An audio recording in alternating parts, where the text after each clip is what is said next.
स्वास्थ्य एजेंसियों के अनुसार न्यूजीलैंड वुपिंग कफ काली खांसी महामारी के शुरुआती चरण में है। देश भर में कई हफ्तों से लगातार मामलों की संख्या बढ़ रही है। पिछले 4 हफ्तों में 19 अक्टूबर से लेकर 15 नवंबर के बीच 263 मामले दर्ज हुए हैं। अब तक इतने मामले आ चुके हैं कि इसे राष्ट्रीय महामारी नेशनल एपिडेमिक घोषित करने की सीमा पूरी हो चुकी है।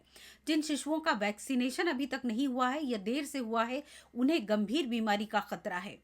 काली खांसी एक अत्यधिक संक्रामक यानी हाईली कंटेजस बीमारी है जो न्यूबॉर्न बेबीज और ओल्ड एज लोगों के लिए विशेष रूप से खतरनाक हो सकती है और कुछ मामलों में घातक भी।